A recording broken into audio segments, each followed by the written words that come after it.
Welcome to National Discourse. Current affairs. We must not extricate anybody from corruption.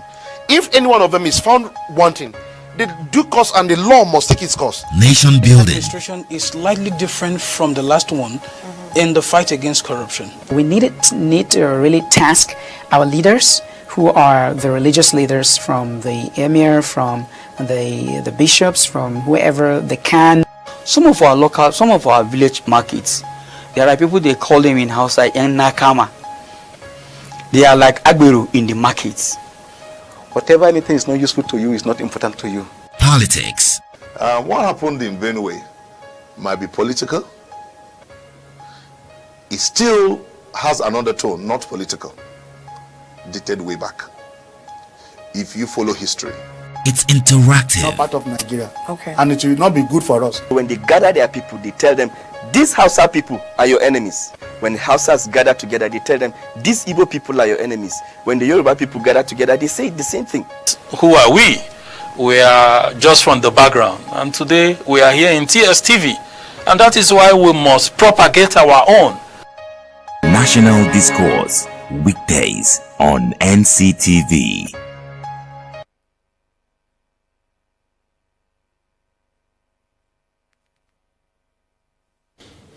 Good morning and welcome to National Discourse.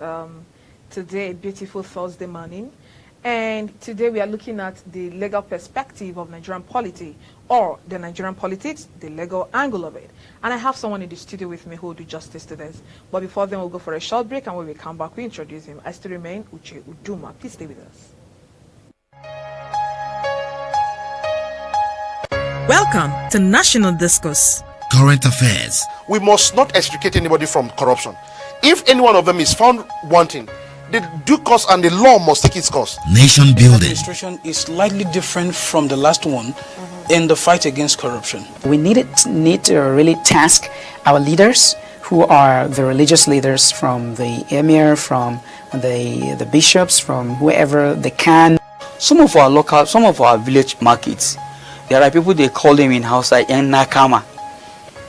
They are like Agberu in the markets. Whatever anything is not useful to you is not important to you. Politics. What happened in Benue might be political. It still has an undertone, not political, dated way back. If you follow history. It's interactive. Not part of Nigeria. Okay. And it will not be good for us. When they gather their people, they tell them, these Hausa people are your enemies. When the Hausas gather together, they tell them, these Igbo people are your enemies. When the Yoruba people gather together, they say the same thing. Who are we? We are just from the background. And today we are here in TSTV. And that is why we must propagate our own. National Discourse. Weekdays on NCTV.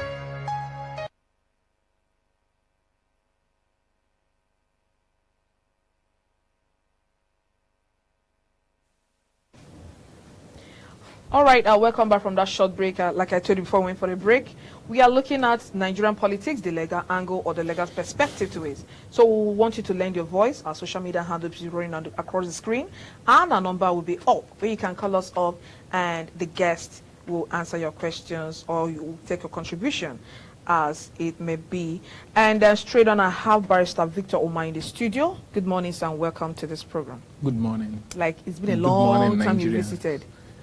Good. Now he's going to be doing justice to this topic, Nigerian politics, the legal angle. And then he is a lawyer, and every other thing that accrues to him, which he will say by himself or will see on the screen. Good morning, sir. Good morning. Now, for the past few months and recently, and of course what we are going to look at in future, we are talking about election that is forthcoming. Now, we wanted to give us a little insight into what has happened in the past few months in Nigerian polity. Of course, defection is not going to be left behind, and they give us the legal angle to that. So let's start with what happened in the past and what is happening now. Okay. You're welcome. You see, in Nigerian polity, generally, I would say it's quite unfortunate that we've not been able to build an institution We've not been able to democratize our system on ideology. On ideology. And it therefore, in any way, continue to hit up the polity by virtue of the happenstances, things that are happening day after day. Like so many things have happened, if I may just adopt it within the past 3 years of President Muhammadu Buhari, you find out that so many things have happened. Defection here and there, counter ideas, perceptions, fights, legal tussles, and so forth and so on. And I think the reason for this incessant, I would say it is democratic. That is the bedrock of democracy.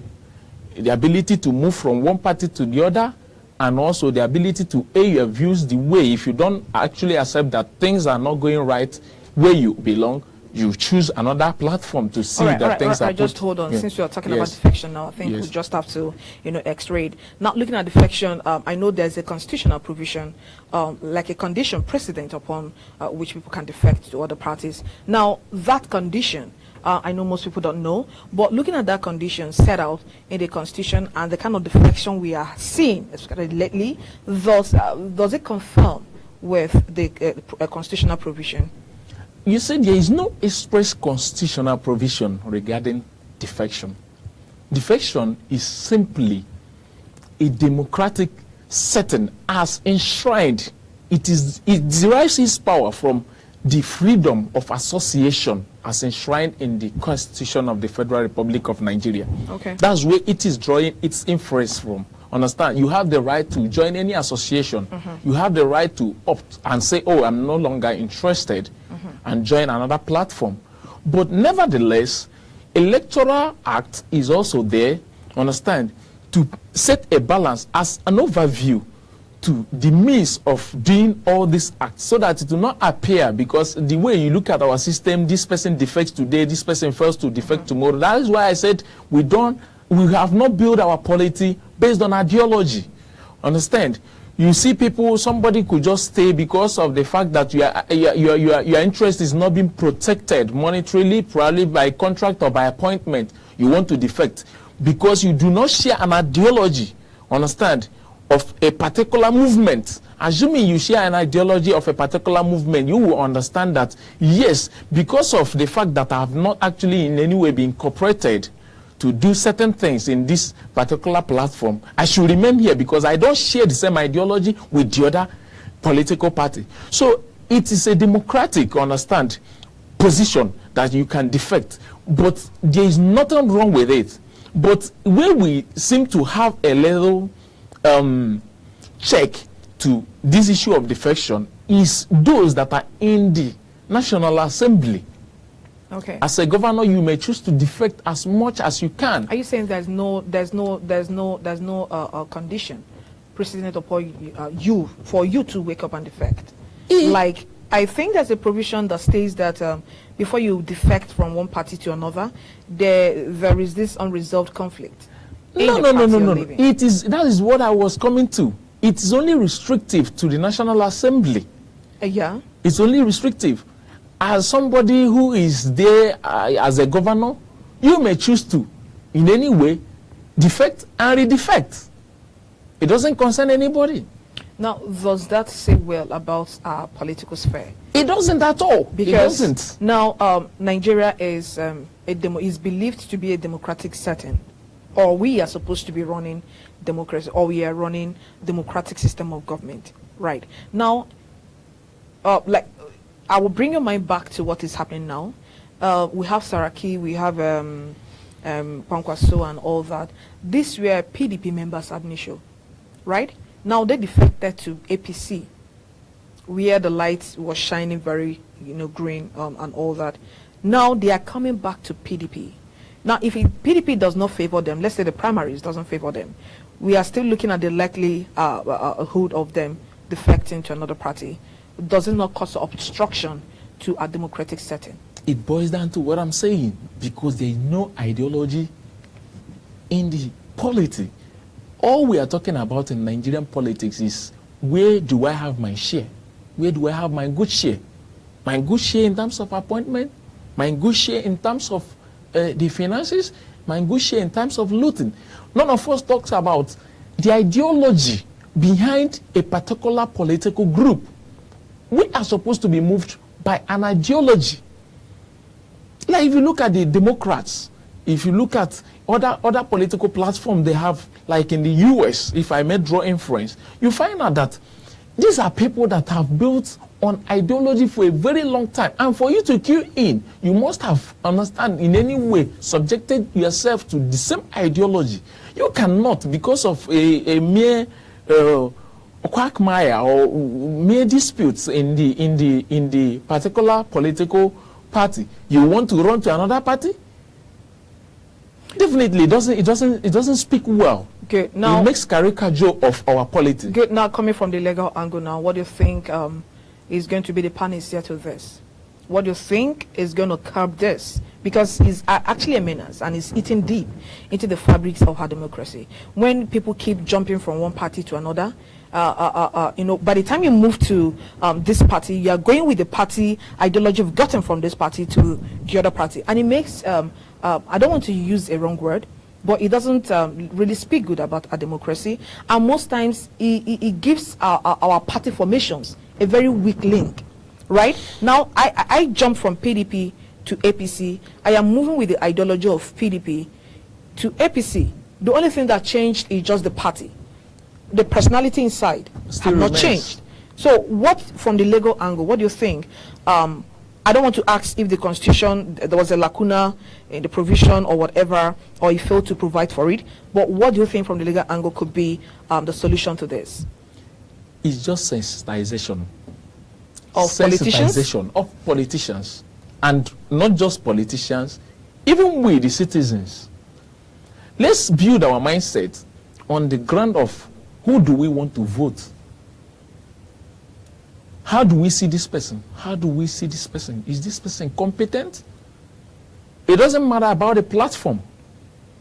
When we begin to look at it that way, you find out a system whereby even if you are in PDP, even if you are in SDP, all those other political parties that are not heard of, even if you are there, because people understand your person of being there, that is why I say sensitization.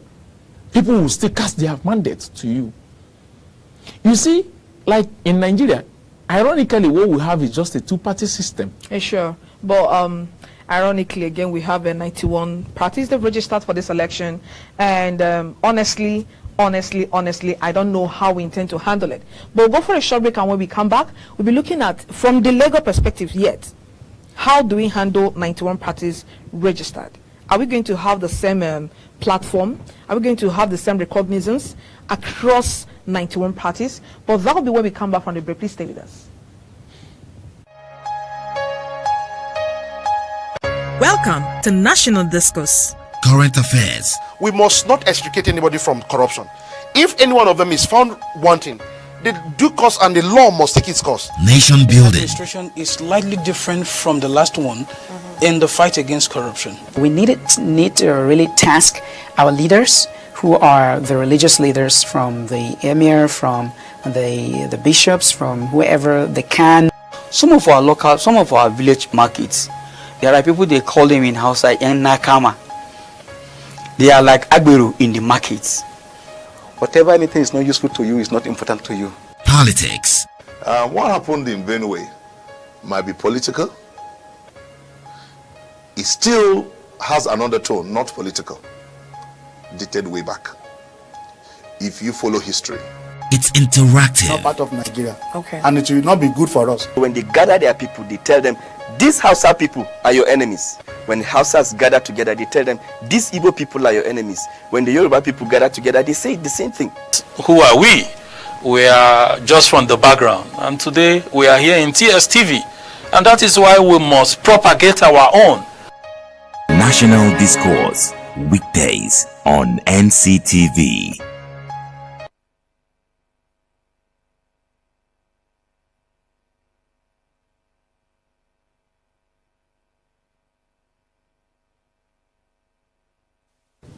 All right, welcome back, and we are still dealing with the issue of defection, and I still have Barrister Victor Ma with me in the studio, trying to help us extract this for those of us that do not understand what defection really means and what the effect of defection in our Nigerian polity. So, sir, you can just continue from where you stopped.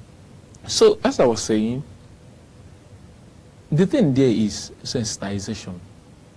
By the time they sensitize the public to let them know that, please, vote this particular person that you believe that will definitely represent you well. It's not about the political platform. It's not about moving from here to there. So by the time we begin to do it, it will fall back to the politicians to understand that, yes, it is not about movement from one party to the other. That is the only way it can be regulated. Who sensitizes these people? I know national orientation agencies there. They are there. INEC also. INEC also. Okay. It should be part of their duties to be sensitizing people in all those things.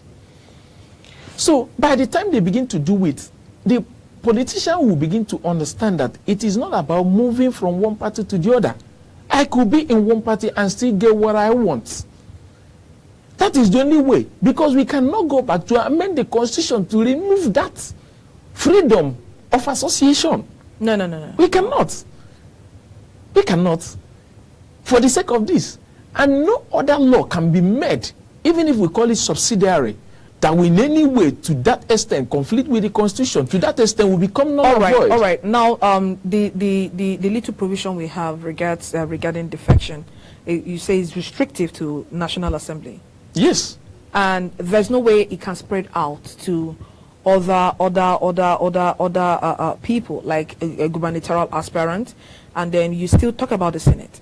Why I said it is restrictive to the National Assembly is because this is where the majority is a platform, understand, is a unit that counts on numbers. It counts on numbers. The majority, the minority. So, therefore, when you come back to the Electoral Act, which speaks about there must be an unresolved dispute, conflict in the party that must have in any way propelled your movement to another party. If not be, your position, your seat will be declared vacant. Then the question, can you declare the seat of a sitting governor vacant? All right, hold on. Let's go back to National Assembly. Now, we've seen defection in the past, and I believe we are still seeing defection. We'll still see defection. Very well. Now, have we been in this tight corner where, has it been in the history of Nigeria, where the seat of a member of National Assembly was declared vacant because he contravened the position of the law as regards defection? The thing there, as I said... Do we have such records? We do not have. Because most times we just believe that laws are just made and we don't have compliance. We do not have. The reason, I must actually say, our judiciary has not actually been set out in a way that there are certain issues which should be handled with, will I say, with utmost attention. With utmost attention. Like, for example, we have several numbers of cases that has actually been instituted with the intent of declaring a particular position of the member of the National Assembly vacant. But at the end... Is it at the end or once it gets to the judiciary? What I mean at the end, at the end you find that case suffering. Why? What suffering? Is the reason? That is the reason. We're just trying to look at the legal perspective. That is why I said our legal system has not been structured in a way to look at certain issues with a full attention, with the intent of establishing justice within a very minute period.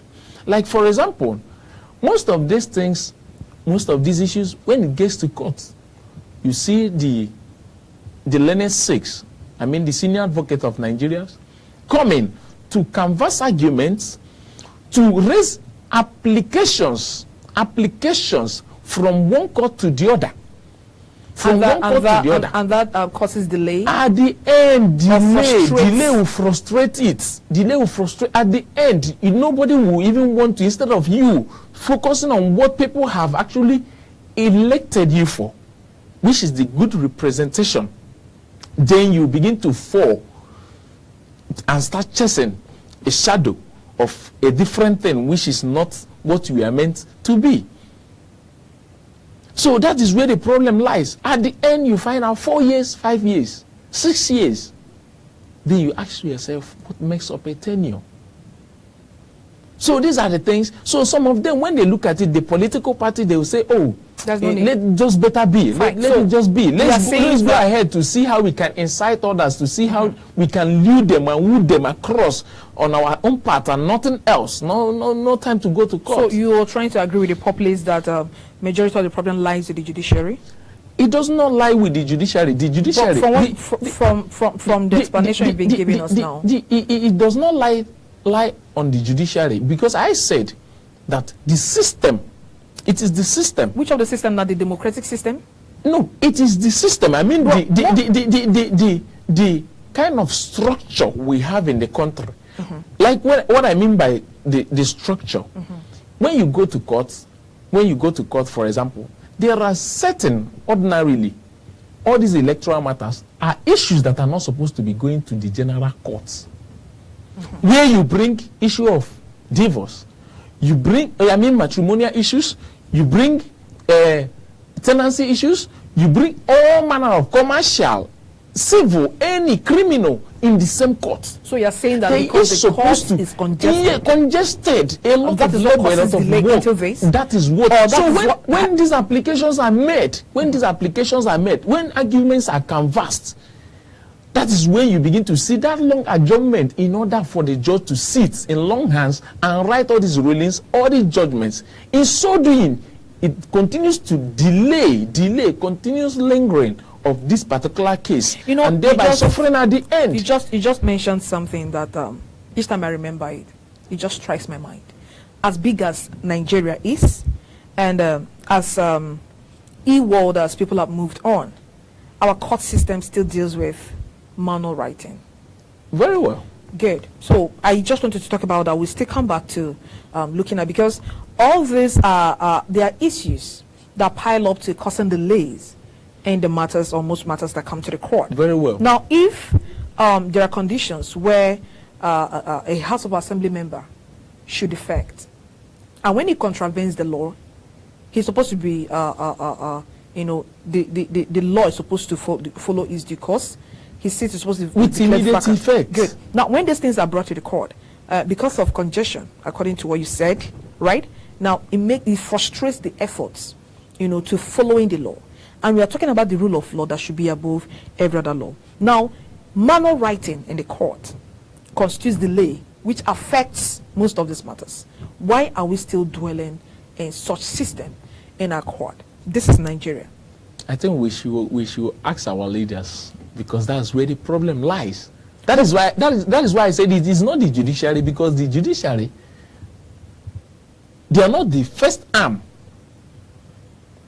The number one citizen of this country is the president. Sure. So, and he's like the father of this country.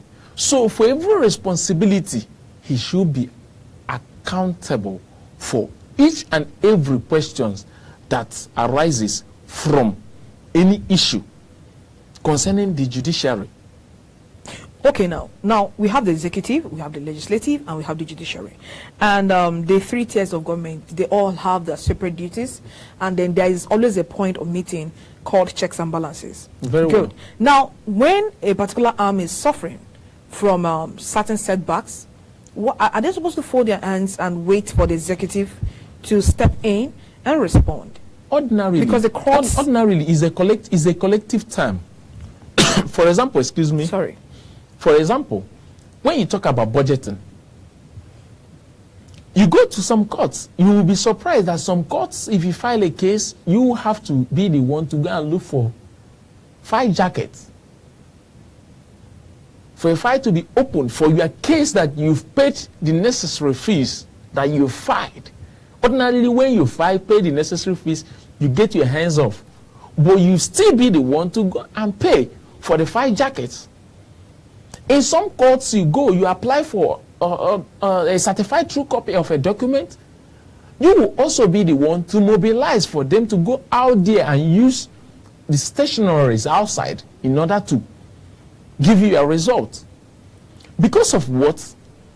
I think it boils down in funding. So when we put this system in order, because the judiciaries, the way I look at them is, they cannot just help it. All right. Now, where lies the independence of the judiciary supported by the Constitution? Is the judiciary, really independent? It still flows from what we are saying. No. In Nigeria, okay, we will say affirmatively no. Okay, but the independence just exists on paper. Because when you appoint me, when my appointment lies in you, definitely there is no how I will be able to be independent, even if it is written out in blue and black. Now, when the office of the chief of the judiciary is still a political appointment, I keep saying it remains a challenge, right? Yes, that's why most of us have actually canvassed for the separation of the Solicitor General, the Attorney General, and the Solicitor General of the Federation. I don't know. Would we keep wondering why? And Minister of Justice, sorry. Good. Would we keep wondering why the judiciary will make certain laws and the executive will just refuse to abide by such laws, or will look them at the face and flout such orders? That is anarchy. We are talking about... That is anarchy in the beckoning. Okay, don't worry, talk about that. I think we have some calls coming in, so we'll go for this short break. We're able to pick our calls. When we come back, we'll prepare that the court issues their verdict, and another arm of government looks them in the face and then flouts such orders. What is supposed to be the remedy? Please stay here after the break. Welcome to National Discourse. Current affairs. We must not extricate anybody from corruption. If any one of them is found wanting, the due course and the law must take its course. Nation building. Administration is slightly different from the last one in the fight against corruption. We need to really task our leaders, who are the religious leaders, from the emir, from the bishops, from whoever they can. Some of our village markets, there are people, they call them in Hausa yang nakama. They are like agberu in the markets. Whatever anything is not useful to you is not important to you. Politics. What happened in Benue might be political. It still has an undertone, not political, dated way back. If you follow history, it's interactive. Not part of Nigeria. Okay. And it will not be good for us. When they gather their people, they tell them, these Hausa people are your enemies. When Hausas gather together, they tell them, these Igbo people are your enemies. When the Yoruba people gather together, they say the same thing. Who are we? We are just from the background. And today we are here in TSTV. And that is why we must propagate our own. National Discourse. Weekdays on NCTV.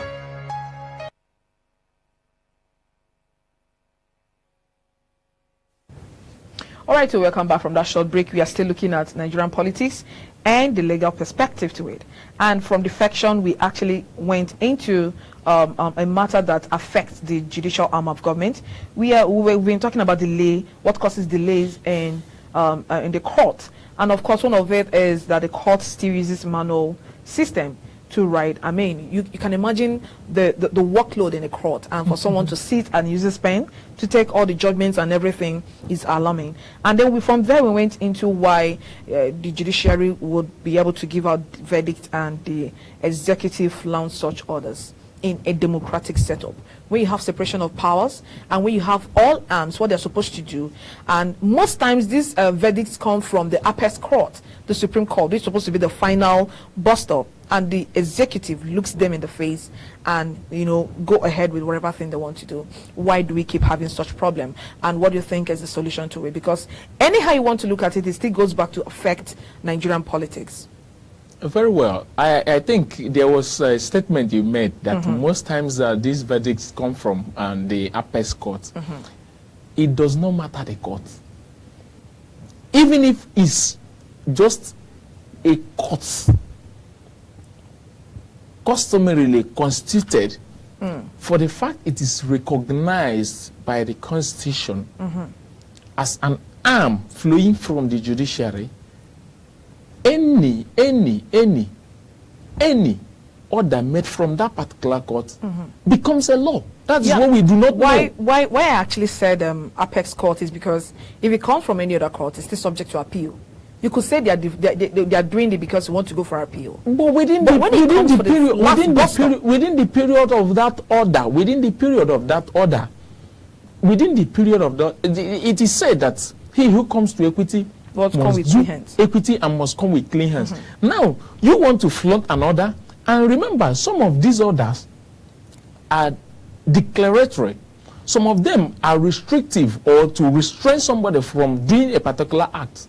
Assuming an order has been made in the lower court for you not to beat me up, and you come ahead or probably went ahead to beat me up, then if I secure an order, or probably if I should go on appeal, or you should go on appeal to contest the lower court's decision after having beaten me blue and black, then what will be the effects and the outcome of the appellate's position or decision? It will become nugatory. That is what we are saying. You must obey it at that first instance, because once it has been pronounced, it becomes a law until it is reversed. Until it is not say once it is made until you appeal. No, until it is reversed. So pending or any other application. Yes. Good. So there is need. It's only a society that beckons for anarchy that will not abide by the rules of law. I am telling you. And that is the problem. That is the problem we are going to face if we do not in any way check this menace and the excesses. How long is it going to take the judiciary to actually stand up to this? El Zezeki is still in police custody, despite all the court judgments that have been given. Well. Now, recently, I think 3 weeks ago, we discovered that, or we heard that certain women, over 100 women, 112 women, were arrested and detained from the 18th of August to 24th of August. And the court that it went into said that she lacks jurisdiction, the magistrate court, to try them, that they should take them back to the prison and all that before they were actually granted bail by a high court. Now, let's look at that first. We'll come back to this. Okay, flowing from the little I read about this issue of the number of ladies that were detained, the IPOB, the issue I don't have anything against the magistrate court that actually got its hand off from the case ab initio, saying I do not have jurisdiction, because we've not seen the charge. We've not seen the charge sheet to know the kind of charge which was preferred against these ladies. It's only when we look at it we will know if that is, understand that, or if such charge is such that can be instituted in such a lower court. Assuming, because IPOL, remember, there had been an order of court proscribing IPOL as a terrorist group. Then you now ask yourself, assuming somebody participates, understand, in the activities of IPOL, would that person be charged or on issue of terrorism? If that person is charged on issue of terrorism, does magistrate have the power to entertain cases bordering on terrorism? And the answer is no. The question is, why were they taken to magistrate court? Are you trying to tell me that the police does not know the court that have jurisdiction and the court that don't have jurisdiction, or it's just an intentional effort to keep these women under custody? Everything is possible in this country. Nothing is impossible in this nation. Because we cannot read their intent, but you can see so many incompetence speaking aloud in the system, so many incompetence. So I may not still doubt if somebody or the police could have taken these people to the magistrate, knowing fully well that magistrate does not have the jurisdiction. It is possible. Okay, it's now, possible. These are most of the issues that are happening in our polity. I'm still bringing you back to why judiciary will make laws and nobody obey it. Now, the question is, what's the judicial arm of government doing about this? Now, you is supposed to be last hope of the common man, right? Yeah. Good. Now, when the common man does not have hope in the judicial arm, where lies their hope in a democratic setting? That is why we are working, speaking out loud, and we are urging other citizens. It is not just a fight that is left for lawyers alone. It is not just a fight. In fact, the judiciary cannot, as it stands, cannot be left with such fights. Because you look at our judges, these are people that actually, by virtue of their modus operandi, cannot come out to protest. Because they were all appointed. They cannot even come out to protest by virtue of being, yes, there is this kind of, will I say, look, there is this kind of position that they've been pushed to let them know that, please, so any issue that has to do with the populace, socially, just restrain your step. Stay away. They don't engage in protests. Even if they are being owed, they don't engage in protests. They don't do any. So these are Is the there things. any law restricting them from doing that? There is no because law. I know as there is no, individuals, there is we all no have law. this right. There is no law. No law protects There them, is no restraining law. them from protesting. It's just on personal moral ground of being a judge. Of being a judge. You should lead by example. And that is why things continue to go worse. These are people that cannot, a judge cannot in any way come out and speak just the way I'm speaking, condemning the things that are going bad in the judiciary. A judge cannot do it. And now, that is why we are beckoning on everybody, all the citizens, please, let's put our hands together, because since we said this is the last hope of a common man, then why can't we get together as commoners to fight for this particular position? Let the judiciary be made independent. Forget about how it has been written out and saying, talking about the independency on the arms of government. It's not there. But actually, it is not there.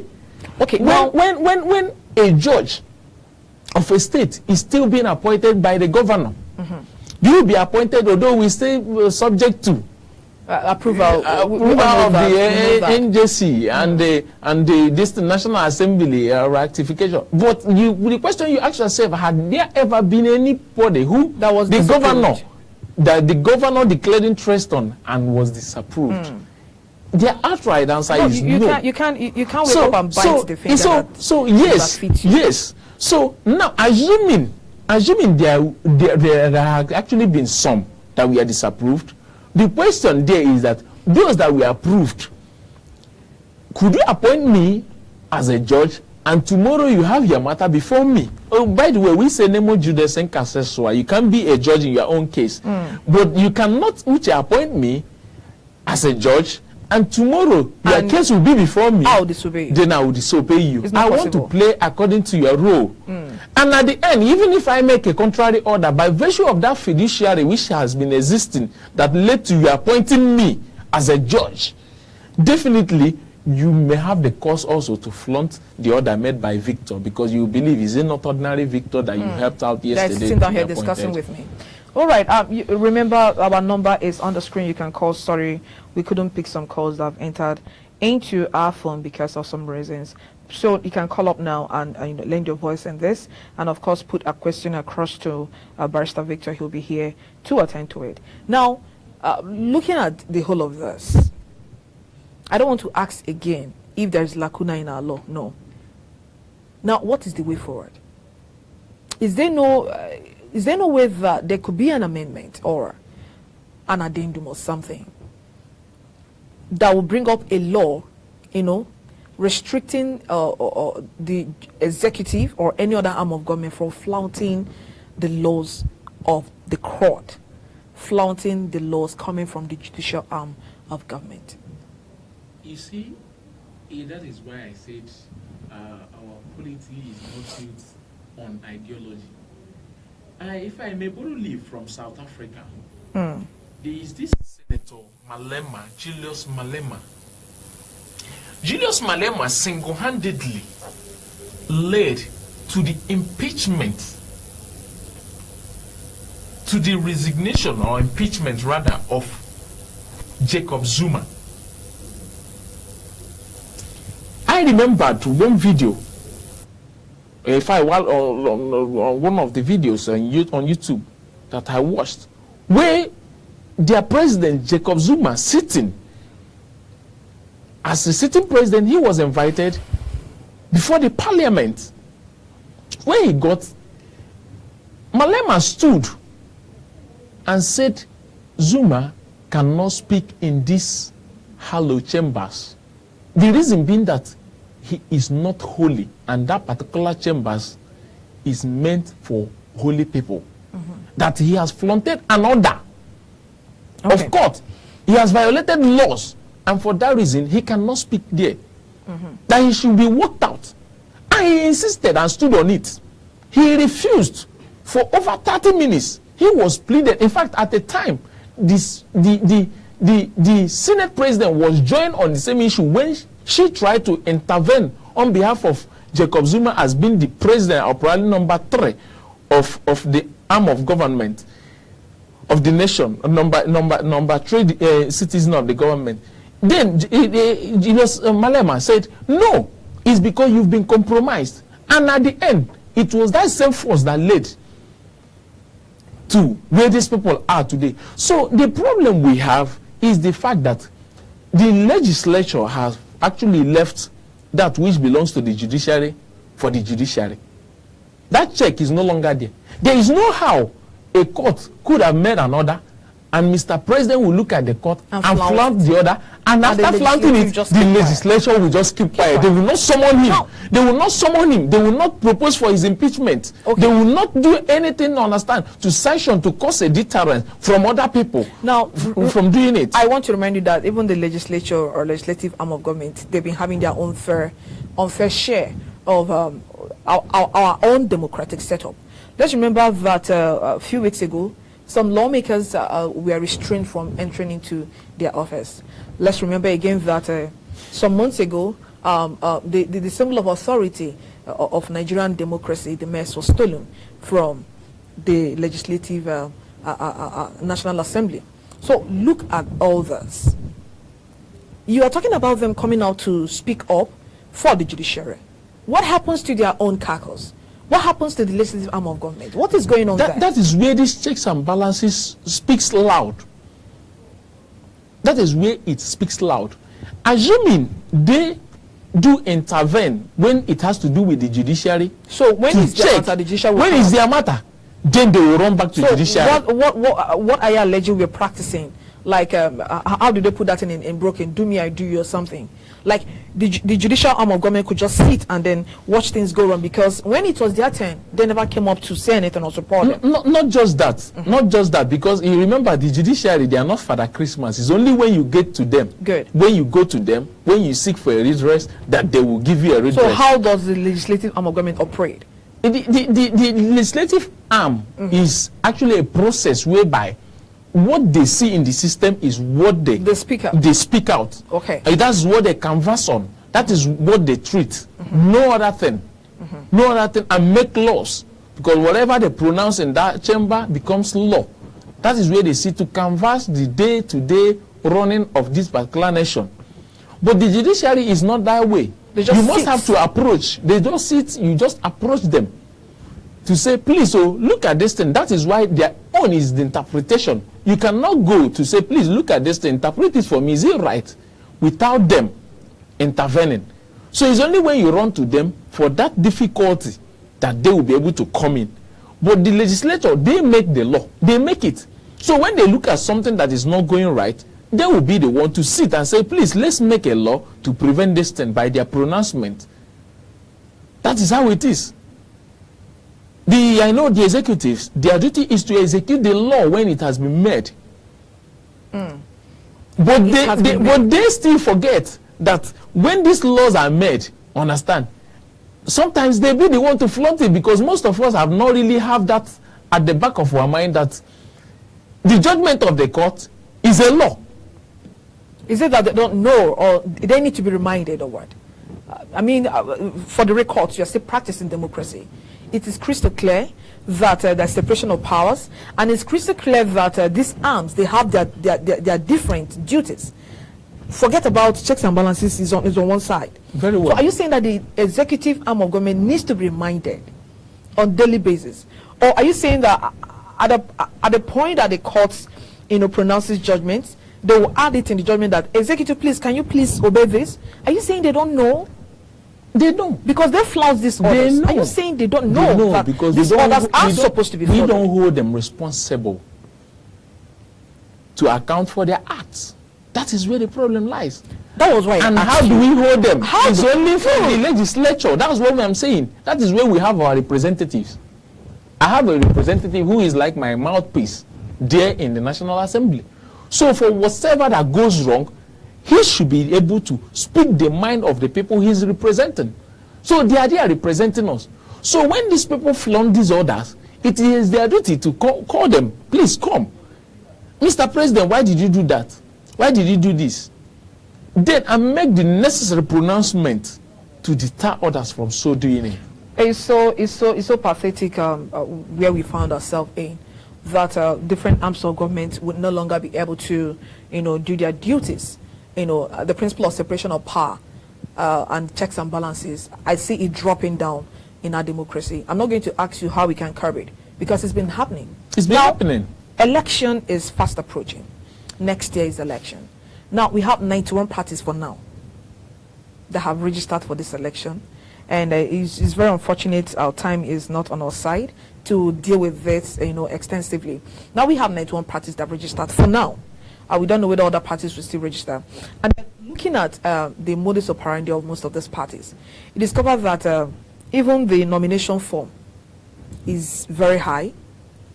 And that is just for primaries, Now, coming down to PDP, for presidency alone, we have like 4 people that have declared, and 4 powerful men that have declared in this election. That is on one side. And then sometime this year, Nigeria woke up and signed Not Too Young to Run bill. And a few days back, we saw our Senate President, Saraki, declaring his intention to run in a Not Too Young to Run organized movement or something like that. Now, look at all this in like 1 minute or 2 minutes. Give us a view of it and what we are supposed to expect from the legal perspective towards next year's election. The thing there is that you see the way it is actually laughable. It is actually laughable because we really need to set a system. Otherwise, the issue of looting, the issue of enrichment, the issue of wealth accumulation as a public office holder will continue. Why am I saying this? Time has actually come when we really need to look at our electoral laws to amend it to regulate the financial exactly implication. The point I just want to hear. To regulate the financial implication. Assuming it is actually slated that no candidate of the presidency should be able to expend probably 100 million naira within as a benchmark. Who regulates that? Even if such laws are made. If such laws are made, we have financial agencies that are in charge to check all these things, to enforce it. EFCC is there. They are there.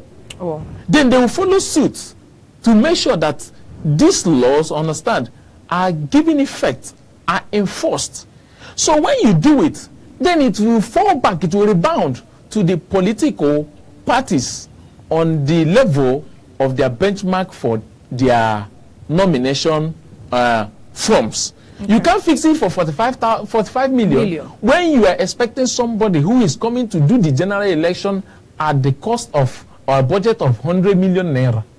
Definitely they will think aloud also to find a way to cut it, to bring it down, and thereby bringing effect to understand also an opportunity for that not too young to run to prevail. Like most people will say that we are very good at making laws, We can promulgate laws, we can bring up laws today, tomorrow we can keep bringing up laws, but when it has to do with execution, there are some ingredients, we actually lack to make sure that we are up to standard with the laws they have brought in.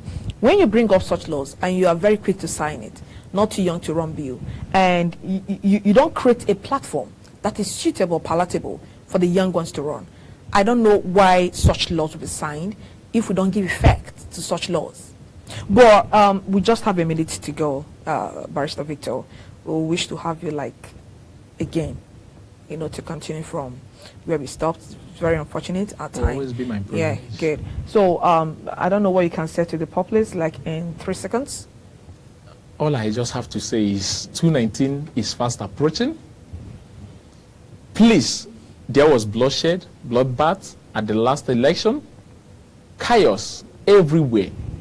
Please, I want to urge both the youths and every citizen of this great country, please make sure you secure your PVC. It is your right. It is your right. Once you are of age, you are eligible, obtain your PVC.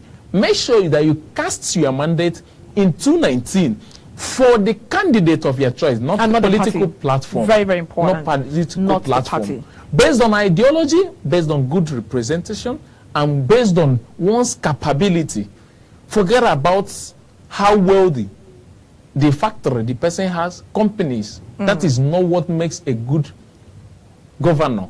All right, Peter, thank you very much. And I just want to add, with everything you've listed as criteria for next year's election, let's look at good historical antecedents too of the person and not the party. And you can't do this without having your PVC, so you'll go grab it in case you don't have yours. It's still open till December. So you'll be able to have the authority in your hands to pick the candidate of your choice. From National Discourse, from Milcho Duma, is a goodbye. Thank you very much, Victor, for coming.